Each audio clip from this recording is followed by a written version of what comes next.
ठीक है। First phase में आपको एग्जाम हुआ है जीटीओ का। सेकंड फेज में क्या होता है कि सेकंड फेज में जो भी यहाँ से सिलेक्ट हो जाते हैं 7 पेपर होते हैं। यहाँ जाने के बाद आपको फर्स्ट डे आपको नंबरिंग कर दी जाती है, फिजिकल होता है 100 नंबर का फिजिकल होता है। इसके बाद आपको कंप्यूटर नॉलेज 100 नंबर का होता है, पब्लिक स्पीकिंग होता है 100 नंबर का। इसके बाद आपका ग्रुप डिस्कशन पीआई होता है। ग्रुप डिस्कशन में कोई भी सब्जेक्ट दे देंगे आपको, नॉन सब्जेक्ट आपको बोलना पड़ेगा और पीआई पर्सनल इंटरव्यू आपको लिया जाएगा, ये लास्ट में होता है। पब्लिक स्पीकिंग में आपको पर्ची दी जाएगी, कोई भी सब्जेक्ट क्लिक करके दे दिया जाएगा। ठीक है। मैं खुद जीटीओ हूँ, दिल्ली से मैं एग्जाम क्वालिफाई करके मैं आया हूँ। ठीक है, तो वही बता रहा हूँ कि जो मेरे साथ प्रोसेस हुआ है। आपको रनिंग होगी, long jump, high jump, physical में 100 नंबर में होगा, रोलिंग रोलिंग ये सब चीजें कराई जाएगी और 1600 मीटर का रनिंग होगा आपका। ठीक है, उसमें टाइमिंग दिया रहेगा 5 मिनट 4 मिनट, जो भी अपना टाइमिंग होगा क्राइटेरिया उसको मीट कराना पड़ेगा। मॉर्निंग से ही सेकंड डे जब आप जाओगे तो पहले दिन रिपोर्ट करोगे, सेकंड डे से ही आपका फिजिकल मॉर्निंग से ही स्टार्ट हो जाएगा। फिर इसके बाद रिटन होगा आपका एग्जाम कंप्यूटर का, जीके का एग्जाम होगा वहाँ पर कंप्यूटर में पूरा रिटन होगा, प्लस प्रैक्टिकल भी कंप्यूटर में कराया जाएगा। इंग्लिश का आपको होगा एग्जाम रिटन का, पेपर आएगा पूरा, ऐसे लिखेगा, मेल राइटिंग लिखेगा, ऐसे वगैरह आप पढ़ लीजिएगा, मेल राइटिंग वगैरह देख लीजिएगा। ठीक है, ऐसे लिखना है, पार्ट ऑफ स्पीच जो नॉर्मल चीजें होती हैं ये सब चीजें आएंगी, कौन सा वर्ड कहाँ यूज किया जाता है, ग्रामर आपका सा आएगा प्रॉपर। पब्लिक स्पीकिंग में English is the most important word, आपको इंग्लिश में ही बात बोलना है। कोई अननोन सब्जेक्ट हमारे में आया था यूथ इन पॉलिटिक्स, पर्ची मिलेगा आपको, 3-4 में से एक चूज करना पड़ेगा पर्ची में, जो आपको समझ में आएगा। सब्जेक्ट बताया नहीं जाएगा कि हम कौन सा सब्जेक्ट में तुम्हें बोलना, पर्ची दिया जाएगा, आपको पर्ची सिलेक्ट करना है और उसी समय खड़े होकर के बोलना। ठीक है, सबसे बड़ी चीज होती है इसमें आपका कॉन्फिडेंस चेक किया जाता है। अगर आपके अंदर कॉन्फिडेंस है तो नॉलेज अगर थोड़ा सा कम भी है तो चल जाएगा। कॉन्फिडेंस किसी भी दशा में लूज नहीं होने देना। 20 आदमी नहीं 100 आदमी बैठे रहे, आई एम द बेस्ट, ये हमेशा सोच के चलना, साला सबसे बेस्ट मैं ही हूँ, ये सब बैठे हैं। जब आप बोलते हो ना, सामने वालों को हमेशा ये समझ के चुकी है तो हमसे बेटर नहीं है, ये समझ करके बोलोगे, कॉन्फिडेंस कभी लूज नहीं होगा। देख लोगे बहुत बड़े अधिकारी बैठे हैं, ये बैठा है, आपका कॉन्फिडेंस 100% लूज हो जाएगा, घबरा जाओगे आप। हमेशा देखना भाई, जो सब्जेक्ट है, हमें जिस चीज में नॉलेज है बोल रहे हैं, जितना नॉलेज है उतना बोल रहे हैं। ठीक है, लेकिन कोशिश ये करना है कि इंग्लिश के ज्यादा वर्ड बोलना है। कम्युनिकेशन लैंग्वेज इंग्लिश है, साउथ में चले गए आपका ट्रांसफर अब पैन इंडिया होता है, ऑल इंडिया में कहीं भी आपका ट्रांसफर होता है। आप साउथ चले गए या नॉर्थ में चले गए या किसी भी रीजनल लैंग्वेज में आपको कम्युनिकेट करना पड़ता है, तो हर रीजनल लैंग्वेज तो आपको नॉलेज नहीं होगा। इंग्लिश एक ऐसी लैंग्वेज है जो हर जगह काम आपको चलता है, कहीं भी आप इंग्लिश में बोल करके अपना काम नहीं कर सकते। तो कॉन्फिडेंस सबसे प्रायोरिटी में रखना है। दूसरा, हाँ, जाने से पहले सेकंड फेज में tie, formal uniform, pant shirt, ये जींस वगैरह नहीं पहन के जाना है, एक टाई खरीद लेना। ठीक है, मेरे ख्याल से 2 टाई होना चाहिए कंपलसरी, 2 टाई, पैंट शर्ट और ये फॉर्मल शूज इस तरह के। ठीक है, और यूनिफॉर्म बिल्कुल वेल प्रेस और अच्छे, ये नहीं ना उसमें बहुत ज्यादा चमक नहीं होना चाहिए। फॉर्मल जो होता है ना, नॉर्मल कलर होना चाहिए कि बहुत ज्यादा लाइटली कलर को ले लिया, चमकता हुआ भड़कीला ऐसा भी नहीं लेना है। टाई का भी एक डिसेंट जो ऑफिसर लेवल की टाई होती है, इसे टाई आप खरीदिएगा। शूज सबसे बड़ी चीज देखो, ब्लैक जिस कलर का शूज पहनते हैं बेल्ट उसी कलर में होना चाहिए, सॉक्स भी वही कलर होना चाहिए। और सॉक्स छोटे कटिंग के आते हैं ना, हमेशा ये बड़े लेस वाले यहाँ तक, ये प्रोफेशनल होता है, क्योंकि जब आप बैठते हो सामने वाले के सामने, जो सॉक्स रहते हैं ना, तो आपका पैर घुटना दिखना शुरू हो जाता है ऊपर तक। प्रोफेशनल में हमेशा बड़े लॉन्ग साइज सॉक्स पहनने चाहिए। ठीक है, ये चीजें,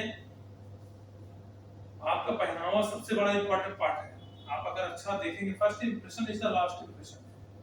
अगर आप वेल मेंटेन और अच्छे ग्रूम होकर के जाएंगे ना, अच्छा दिखेंगे ना, तो सबसे पहला इंप्रेशन जो सामने ऑफिसर बैठे रहेंगे उसमें रहेंगे अपने जो रीजनल हेड रहेंगे, आर्मी से रिटायर्ड जो ब्रिगेडियर लेवल का ऑफिसर रहे वो बैठेगा सेकंड फेज में जब आपको टीआई होगा और पब्लिक स्पीकिंग होगा, वो पीछे बैठे रहेंगे देखेंगे आपको।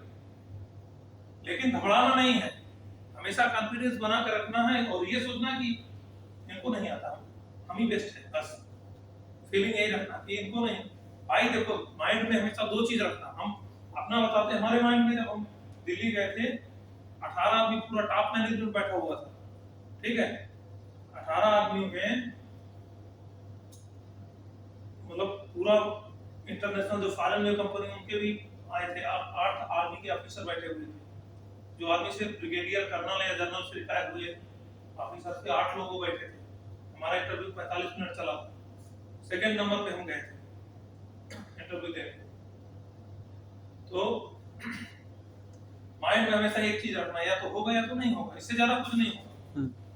कॉन्फिडेंस आदमी ये इस वजह से लूज होता, आदमी सोचता था हमारा नहीं, घबरा जाता कि हमारा नहीं होगा। लेकिन हमेशा मन में ये रखना, ये या तो होगा या तो नहीं होगा बस, लेकिन कॉन्फिडेंस लूज नहीं करना, फुल कॉन्फिडेंस से रहना। जो भी चीजें बोलना, मैथमेटिक्स पढ़ने का, अगर दिल्ली में सिलेक्शन होगा, आपको मैट्रिक वाली मैथमेटिक्स होती है ना, जो बैंकिंग की तैयारी करने में टीचिंग मैथ्स होती है, क्योंकि जो हमारे एमडी सर हैं ऋतुराज शाह, वो मैथमेटिक्स क्वेश्चन आपसे जरूर करेंगे, हमारा क्वालिफिकेशन का सबसे बड़ा मददगार होता है। हमसे क्वेश्चन किया गया मैथमेटिक्स का, उसके पहले हम कुछ समय पहले बैंक की तैयारी करते थे, मैट्रिक मैथ पूरा पता था, उन्होंने हमसे क्वेश्चन पूछा और लिखने के लिए बोर्ड में दिया, ठीक है, बोर्ड में देने के बाद जस्ट ये इसका आंसर क्या, हम माइंड मेंटली पूरा माइंड में कैलकुलेट करके पूरा आंसर एग्जैक्ट दे दिया with in few seconds, 30 second के अंदर अंदर हमने आंसर दे दिया। कोई ब्लैक बोर्ड में कोई यूज करने का वही नहीं, मौका नहीं दिया। वो इंप्रेशन बहुत बड़ा पड़ा कि इसका मैथमेटिक्स बहुत अच्छा है, ठीक है। आपका सेल्फ इंट्रोडक्शन बहुत इंपॉर्टेंट है, कहीं भी जाओगे सेल्फ इंट्रोडक्शन पूछा जाएगा। इंग्लिश में अच्छे से लिख करके एक डिसेंट इंट्रोडक्शन क्या होता है तैयार कर लेना, अच्छे से क्या क्या वर्ड यूज करना है अपना इंट्रोडक्शन में, ठीक है। वो चीजें पहला पॉइंट ये होगा, इंग्लिश में आप अपना इंट्रोडक्शन इंग्लिश में ही दीजिए। फर्स्ट इंप्रेशन, भले ही बाद में कोई शब्द आपको नहीं आ रहा है, कोई दिक्कत नहीं, आप बाद में हिंदी यूज कर लीजिए, लेकिन जब स्टार्ट करेंगे ना तो इंग्लिश से ही स्टार्ट कीजिए, क्योंकि उनको ये मालूम हो सीनियर ऑफिसर क्या रिक्वायरमेंट चाहता है कि हम ये ऑफिसर आर्मी में जो लेफ्टिनेंट रैंक का ऑफिसर होता है ना, जैसे उनका एग्जाम होता है उसी पैटर्न पे, भले ही ये थोड़ा लोअर उससे लो एग्जाम होता है, लेकिन वही पैटर्न वही आपका सिलेक्शन। तो कंपनी यही सोच रही है कि इस लेवल का हम ऑफिसर तैयार करेंगे जो हमारे पैन इंडिया काम आ सके, ठीक है। इसीलिए इतना अच्छा पैकेज दे रही है, स्टार्टिंग पैकेज को नहीं देता इतना अच्छा नहीं दे रही है। हाँ, आपको स्ट्रगल फेस करना पड़ेगा, लेकिन अगर स्ट्रगल फेस कर गए तो हम इसमें फोटो लगी हुई निकालिए, हम दिखाते हैं। ये है, देखो सबसे पहले इसमें देख लो, ये सबसे पहले मिस्टर पीके सिंह है, ये सीनियर बीपी सर, इनका 3.5 लाख रुपए 4 लाख से ऊपर पेमेंट है आज के डेट में, क्योंकि सेकंड रैंक जैसे जो एग्जाम आप दे रहे हैं उसी रैंक से बन के गए हैं। एनके प्रसाद है, इनका भी 3 लाख से ऊपर है। मिस्टर एसएस ओझा है, 7 लाख रुपए पेमेंट है इनका, प्रेसिडेंट है, पर मंथ 7 लाख रुपए है। गाड़ी अलग से मिली है, और 50 लाख की गाड़ी दी है कंपनी, ड्राइवर दिया हुआ है, चपरासी दिया हुआ है, ठीक है। इसी तरह जो भी है सब 3 लाख रुपए से ऊपर वाले हैं ऑफिसर है। नारायण लिखा साहब, आरपी सिंह साहब, ये 6-7 लाख रुपए पेमेंट पाने वाले हैं। इसी रैंक से भर्ती जो हम लोग ट्रेनिंग किए हैं, आपको जो वो भी ग्राउंड में जाकर वही काम किए जो हम लोग कर रहे हैं। यूनिट में यूनिट कमांडर बन करके गार्ड, पहले 15 दिन गार्ड की नौकरी किए, फिर सुपरवाइजर की नौकरी किए, इसके बाद फिर एसआई बनाए गए, फिर एसओ बने, इसके बाद फिर ऑपरेशन एग्जीक्यूटिव बने, ठीक है। तो शुरू में ट्रेनिंग के दौरान इसलिए आपको गार्ड की नौकरी कराई जाती है कि आप अधिकारी बन के बैठ जाओगे, आप उस नौकरी को करने के बाद उसका तकलीफ समझ पाओगे, गार्ड की क्या दर्द होता है, क्या तकलीफ होती है, उस आदमी का तभी प्रॉब्लम सॉल्व कर पाओगे जब उस पोस्ट के विषय में आप जानोगे। ठीक है, ये सब चीजों का 7 पेपर होते हैं। ठीक है, 7 पेपर में आपका English speaking most important part. आपको क्या क्या लिखना है, मेल राइटिंग लिखना है, मेल और अगर लिखना है, ऐसे वगैरह इंग्लिश में आता है लिखने के लिए, वो तैयार करके रखना। कॉमन सब्जेक्ट पेज है कोई और जो इस समय प्रेजेंट में न्यूज में चल रहा है, करंट, वो करंट अफेयर आएगा आपका, ज्यादा नहीं आएगा।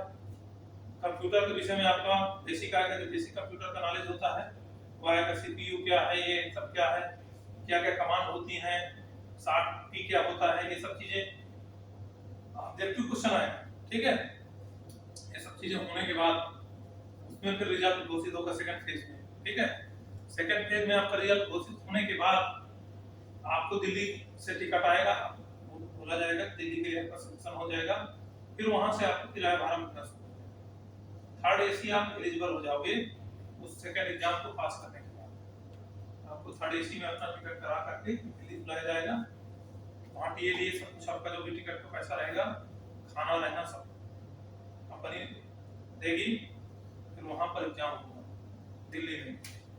कंपनी के मालिक तो बैठेंगे। इंडिया में 12,000 करोड़ से ऊपर का टर्नओवर है, फॉरेन में 5 का मालिक स्वयं बैठेंगे, उनके फादर चेयरमैन साहब आरपी सिन्हा सर और एमडी साहब मिस्टर किशोर सिन्हा सर, ये बैठेंगे। उसके अलावा 8 आर्मी ऑफिसर बैठेंगे जो ब्रिगेडियर लेवल के हर रीजन में एक रहते हैं, ईडी बोलते हैं, एग्जीक्यूटिव डायरेक्टर एसआईएस में उनको बोलते हैं। ठीक है, उसके बाद जो इंटरनेशनल फाइनेंस कंट्रोलर, जो भी बड़े पोस्ट में हमारे हाई लेवल के कॉर्पोरेट में जो एचआर लेवल के टॉप लेवल के ऑफिसर हैं वो बैठेंगे।